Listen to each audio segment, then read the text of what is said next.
So our today's topic is cultivation of sorghum. Cultivation of sorghum. So हम start करते हैं अपना। सबसे पहला पॉइंट हो जाएगा हमारा sorghum का कॉमन नेम क्या है। कॉमन नेम क्या है sorghum का? उसको हम ज्वार बोलते हैं।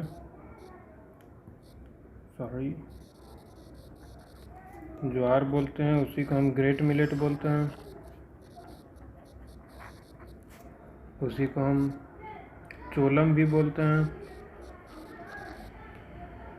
और अपना सेकंड पॉइंट हो जाएगा बोटेनिकल नेम। आप लोग साथ के साथ अपना नोट्स भी बनाते जाएंगे, तो जितने देर का वीडियो होगा उतना ही देर में आप लोगों के हाथ में एक बेस्ट शॉर्ट नोट्स बन चुका होगा, जो कि सफिशिएंट होगा आपके किसी भी एग्ज़ाम के लिए, जहाँ भी ये सिलेबस में होगा। ICR के लिए तो सफिशिएंट है ही। ICR के 5th डीन कमेटी के द्वारा जो भी सिलेबस इशू किया गया है वो कंप्लीट करेंगे हम इस चैनल पे। साइंटिफिक नेम हो जाएगा sorghum bicolor।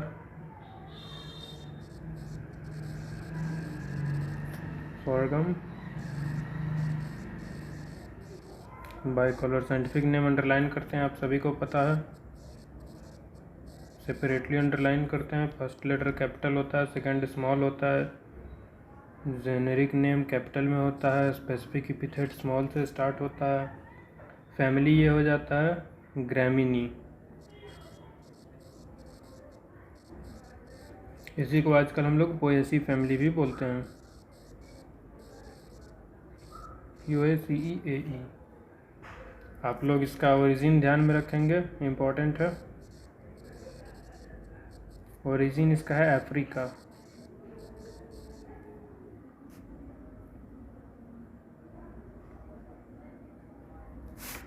यह ड्रॉट टॉलरेंट होता है,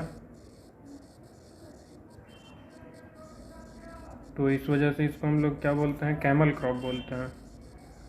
कैमल, ठीक। एक अलग से आप लोग यहाँ पॉइंट ध्यान में रखेंगे।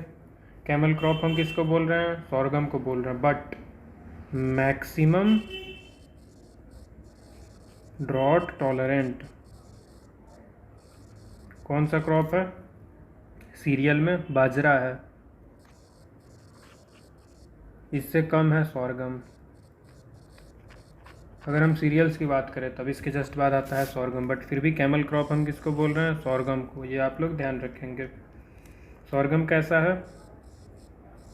सेल्फ पॉलिनेटेड प्लांट है, ठीक। और क्या है? C4 प्लांट है।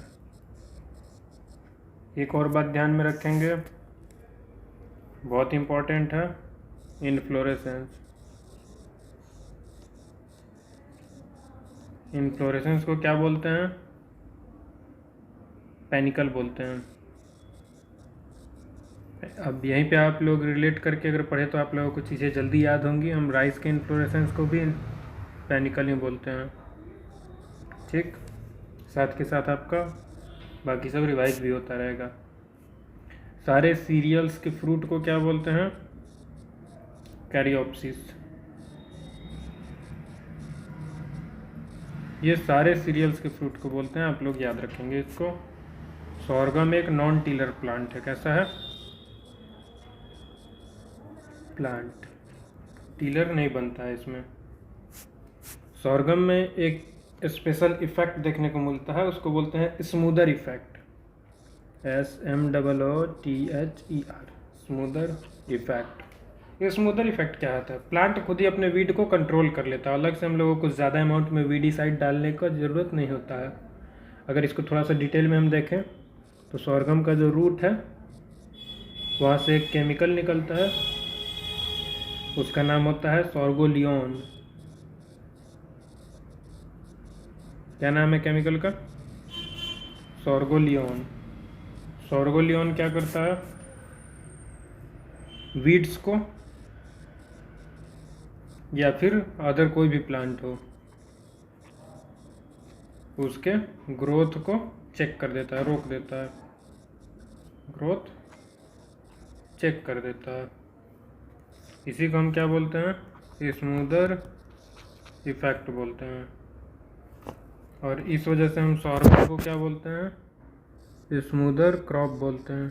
ठीक, थोड़ा सा आप लोग नोट्स में अच्छे से बनाएंगे, हम तो समझाने के लिए लिख रहे हैं। और यह सॉर्गोलियोन क्या कर देता है, सक्सीडिंग क्रॉप यानी सॉर्गम नेक्स्ट सीजन में लगा देंगे, सक्सीडिंग क्रॉप सॉर्गम ही लगाएंगे हम, तो उसके ग्रोथ को बहुत कम कर देता है, बहुत मतलब 25% से रिड्यूस कर देता है उसके ग्रोथ को। नेक्स्ट सीजन में जो भी क्रॉप लगाएंगे उसके ग्रोथ को 25% से रिड्यूस कर देता है। अब अगला बहुत इंपॉर्टेंट पॉइंट है, फर्स्ट हाइब्रिड कौन सा है सॉर्गम का। फर्स्ट हाइब्रिड है CSH1। कब बनाया गया था, 1964 में। बहुत इंपॉर्टेंट है, याद रखेंगे आप लोग। फॉर हाइब्रिड फॉर्मेशन, कोई भी हाइब्रिड फॉर्मेशन के लिए, हाइब्रिड फॉर्मेशन के लिए आप लोगों ने सुना होगा A line, B line, R line. सुना है कभी या नहीं सुना है? A लाइन क्या होता है, स्टेराइल मेल लाइन होता है, सीड फॉर्मेशन में यूज होता है, स्टेराइल मेल लाइन। ठीक है, सॉर्गम के सीड फॉर्मेशन के लिए बेस्ट स्टेराइल मेल लाइन किसका लिया गया है, कॉम्बाइन काफिर 60। कौन सा, कॉम्बाइन काफिर 60। याद रखेंगे, ये क्वेश्चन आता है। पेलेग्रा डिजीज एक हो जाता है, सॉर्गम में एक केमिकल होता है ल्यूसीन। ठीक, ल्यूसीन क्या है, एमिनो एसिड है। यह एमिनो एसिड कहाँ होता है, सॉर्गम में होता है। ठीक है, अगर सॉर्गम का हाई कंजम्पशन करेंगे तो डिजीज़ हो जाएगा, डिजीज़ का नाम होएगा पेलेग्रा। ठीक है, यहाँ तक क्लियर है, कोई भी डाउट नहीं है आप लोगों को। एक केमिकल पाया जाता है सॉर्गम में, उसको हम लोग बोलते हैं धुरीन। धुरीन, धुरीन, जो आप लोग बोलना चाहें बोल सकते हैं, आपकी मर्जी के ऊपर है पूरी तरह से। अब ये धुरीन आता कहाँ से है, देखिए सॉर्गम का स्टेम है, स्टेम में सुक्रोज होता है। थोड़ा सा राइटिंग का इशू है, आप लोग ध्यान दे लेंगे, समझ जाएंगे, बट आपको चीज़ें समझ में अच्छे से आएंगी। बिल्कुल ही इजी लैंग्वेज में बताने की कोशिश कर रहा हूँ। स्टेम में सुक्रोज होता है, सभी को पता है। सुक्रोज का टेस्ट भी आप लोगों को पता है कैसा होता है, स्वीट होता है। इसीलिए सॉर्गम के स्टेम को हम क्या बोलते हैं, मतलब सॉर्गम को क्या बोलते हैं, स्वीट स्टेम क्रॉप भी बोलते हैं, स्वीट स्टेम। ठीक, अब देखिए आप लोग ध्यान से धुरीन की कहानी। रूट से एक केमिकल निकलता है, तो उसका नाम होता है साइनोग्लाइकोसिडीन।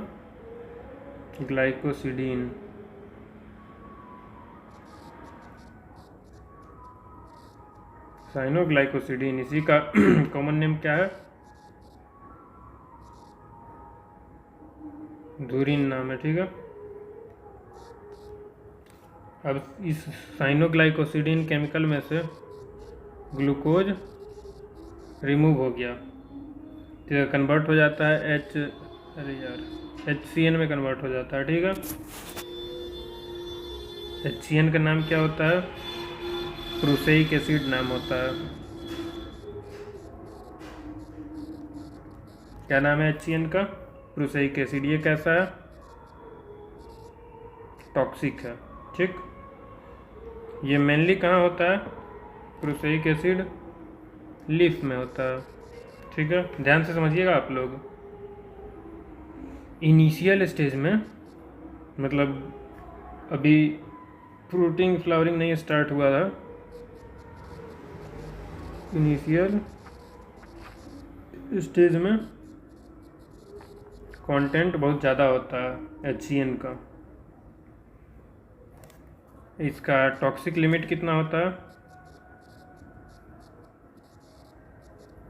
टॉक्सिक लिमिट होता है 200 ppm। ये आप लोग याद रखेंगे, क्वेश्चन आ चुका है, ठीक है। टॉक्सिक लिमिट हो गया आप लोगों को याद।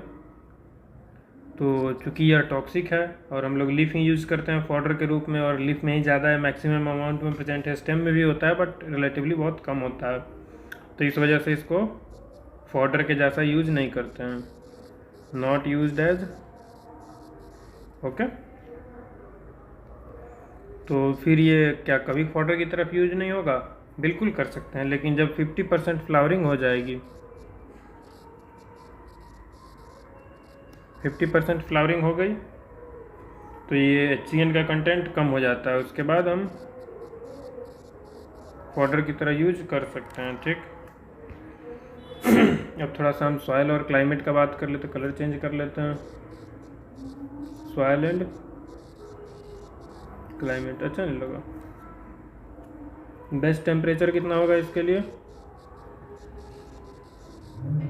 बेस्ट टेम्परेचर आपका हो जाएगा 26 to 30 डिग्री सेल्सियस। टॉलरेट कहाँ तक कर सकता है? It can tolerate a temperature of 40 to 45 degree Celsius. अभी अभी आप लोगों ने देखा, कैमल क्रॉप बोलते हैं इसको। और यह रेसिस्टेंट है, रेसिस्टेंट किस चीज़ का है? सॉइल सैलिनिटी का, ठीक है, रेसिस्टेंट टू सॉइल सैलिनिटी। लेकिन यहाँ भी अगर सीरियल्स में हम बात करें,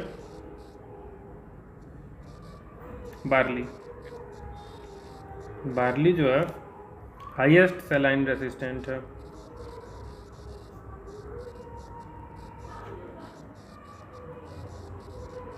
ठीक है। Barley highest saline resistant crop है, ये याद रखेंगे आप लोग। अब इसको कौन सा सॉइल चाहिए होता है, मतलब कौन सा सॉइल बेस्ट है? ब्लैक कॉटन सॉइल, इसी को हम लोग क्या बोलते हैं? क्ले लोम सॉइल, ठीक है। यह क्या है? बेस्ट सॉइल है, ठीक है। कोई भी हार्ड सॉइल में ये कल्टीवेट हो जाता है, बट ये अपना बेस्ट होता है इसके कल्टीवेशन के लिए। अब हम लोग कुछ VVI चीज़ों की बात करेंगे जो हमेशा आते हैं एग्जाम में, कोई भी कम्पिटेटिव एग्जाम आप देंगे ये क्वेश्चन आपको देखने मिल ही जाएगा। सीड रेट, सीड रेट कितना होता है सॉर्गम का? 12 to 15 kg पर हेक्टेयर, ठीक है। आप लोग लिख रहे हैं ना साथ में। और अगर हम ये सीड रेट, सीड फॉर्मेशन या ग्रेन्स के लिए अगर कल्टीवेशन कर रहे हैं, तब अगर फॉडर के लिए हम कल्टीवेशन कर रहे हैं, फॉडर के लिए, तब हमारा सीड रेट होता है 40 to 45 kg पर हेक्टेयर, ठीक है। आप लोग लिखते चलेंगे साथ साथ में, ये सब बहुत इंपॉर्टेंट चीज़ें हैं। मैं लिख रहा हूँ सामने में, इसी स्पीड में आप भी लिख सकते हैं साथ के साथ। मैं लिख भी इसीलिए रहा हूँ, मैं चाहूँ तो आप लोगों को PPT पे भी समझा सकता हूँ बड़े अच्छे से, लेकिन हम यहाँ सामने में लिख रहे हैं तो आप भी लिख ही सकते हैं। स्पेसिंग कितना रहेगा? 45 सेंटीमीटर इंटू 10 से 12 सेंटीमीटर।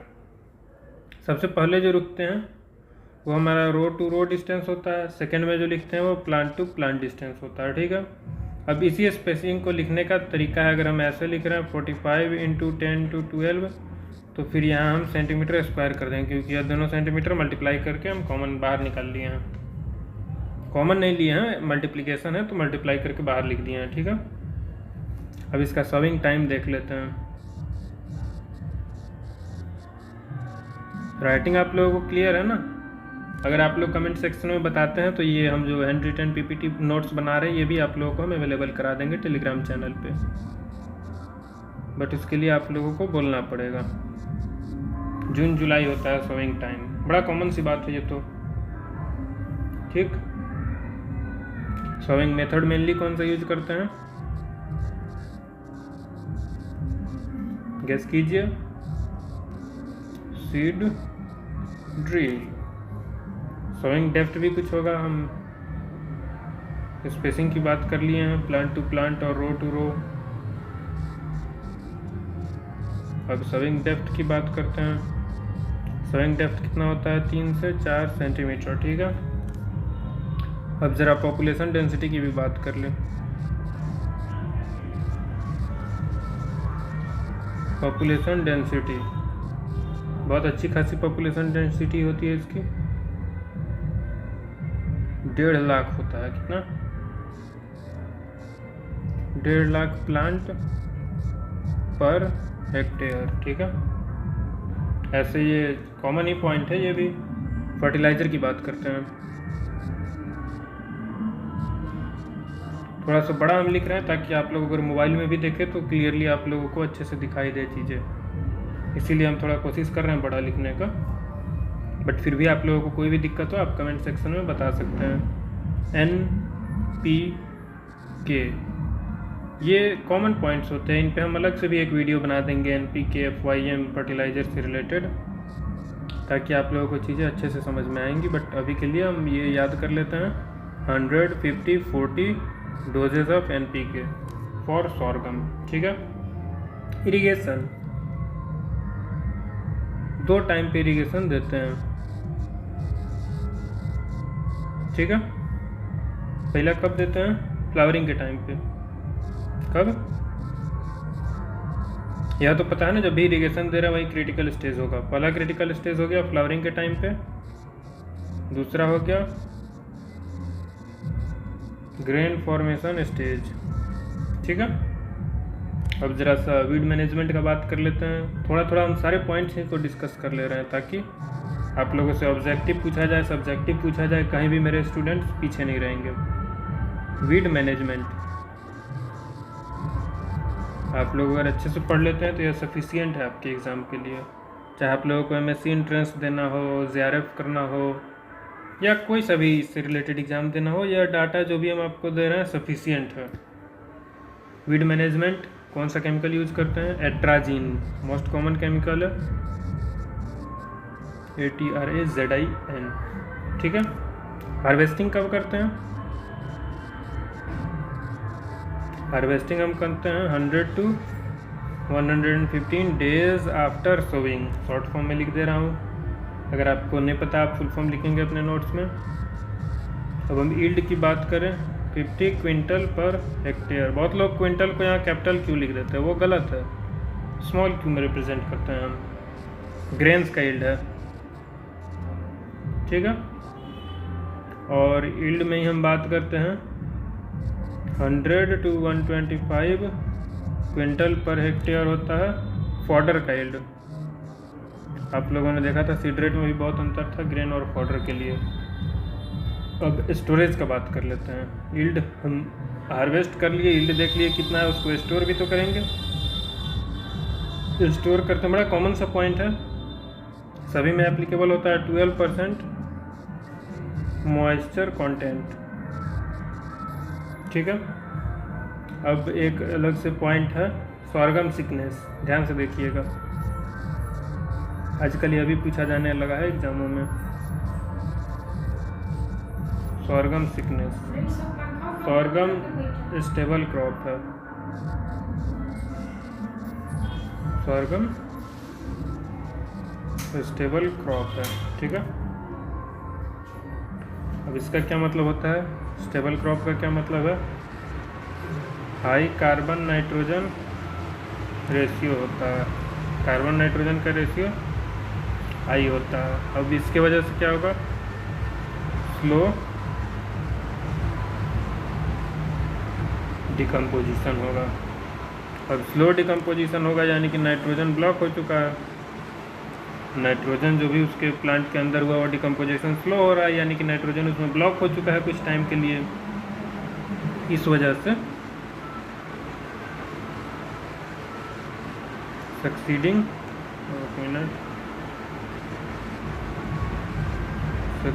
क्रॉप या फिर नेक्स्ट क्रॉप, दोनों सेम है। उसमें सोइंग के टाइम पे क्या हो जाता है, क्योंकि नाइट्रोजन ब्लॉक हो चुका है, ध्यान से देखिएगा, नाइट्रोजन डिफिशियंसी हो जाती है। इसी नाइट्रोजन डिफिशियंसी को हम लोग क्या बोलते हैं? कॉल्ड को शॉर्ट में लिखते हैं C/D nitrogen thickness, because nitrogen available है फील्ड में बट क्रॉप के लिए अवेलेबल नहीं है, समझ रहे हैं ना, प्लांट के अंदर वो लॉक हो चुका है। तो इससे हम लोग बचने के लिए क्या, रिकवर करने के लिए 25%, एक मिनट क्लियरली लिख देते हैं, 25% एक्स्ट्रा नाइट्रोजन देते हैं नेक्स्ट क्रॉप के लिए, ठीक है। सोइंग के टाइम पे 25% एक्स्ट्रा नाइट्रोजन, यह सब तो अब आपको डिटेल में हमने क्रॉप बता दिया। अब कुछ इंपॉर्टेंट पॉइंट्स देख लेते हैं, PYQ में कौन कौन सी चीज़ें बार बार आती हैं।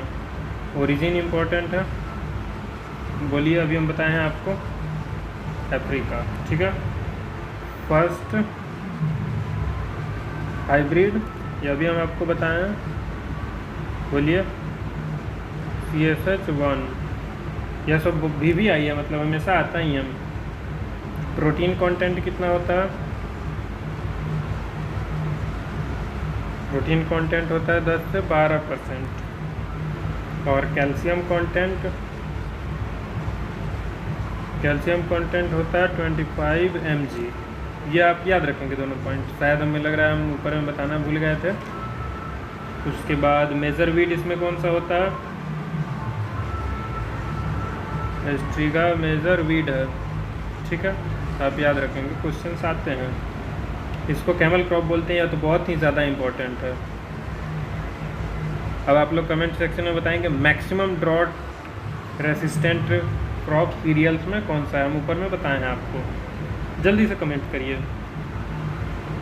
इसके लिए सबसे बेस्ट A लाइन वैरायटी कौन सा है, A लाइन को क्या बोलते हैं, मेल स्टेराइल लाइन। सबसे बेस्ट कौन सा है स्वर्गम के लिए,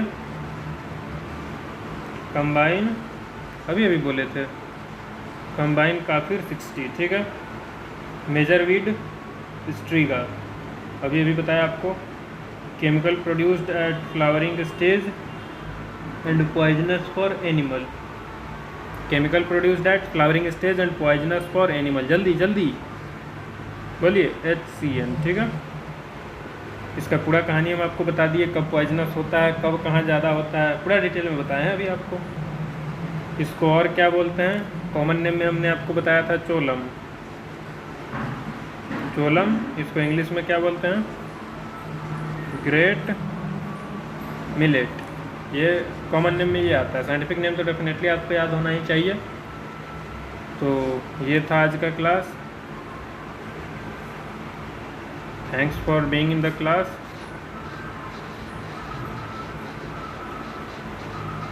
ठीक है, keep smiling and keep study.